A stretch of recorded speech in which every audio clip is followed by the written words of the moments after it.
Jadi kita ni orang yang tahu, kita belajar ilmu, kita ada kelas, kita ada ustaz-ustazah yang mengajar. So somehow kita ada ilmu tu. Contohlah tuan-tuan, antara amalan-amalan yang mungkin kita kena tengok balik semula adalah, tuan-tuan perasan tak dulu, saya ingat zaman kita, tak jauh pun, zaman kita tak jauh kan tuan-tuan kan, beza umur kita dalam setahun dua je tu lah.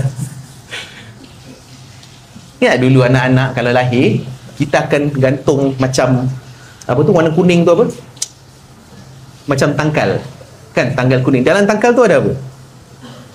Ke tuan-tuan tak pernah cek, masuk buka? Dalam tu dia ada macam keratan-keratan, macam ayat-ayat yang kita pun tak tahu apa benda kat dalam tu. Dan kita lekat dekat baby tu nak. Ada yang letak kat tapak kaki. Jadi perkara itu saya ingat ada anak-anak moden ni dah tak ada. Dah tak ada lah kot. Saya ingat tu zaman, saya ingat 30 tahun lepas, 20 tahun lepas kot kan. Ataupun mungkin ada lagi dekat kawasan-kawasan yang bukan bandar, mungkin lah, saya pun tak tahu. Cuma tak semestinya apa yang dilakukan pada amalan-amalan orang-orang terdahulu itu kita boleh teruskan. Jadi kena ada filtration pada ilmu tu.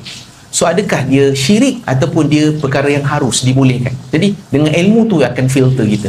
Jadi itu pun boleh menjadi salah satu peringatan yang kita boleh belajar juga daripada ayat ke-48, 49, 50 ni adalah tidak semestinya tentang berbangga-bangga dan keturunan. Cuba tengok ada tak amalan-amalan yang dilakukan oleh atuk nenek kita, mak ayah kita yang sebenarnya dah cukup, tak perlu lagi.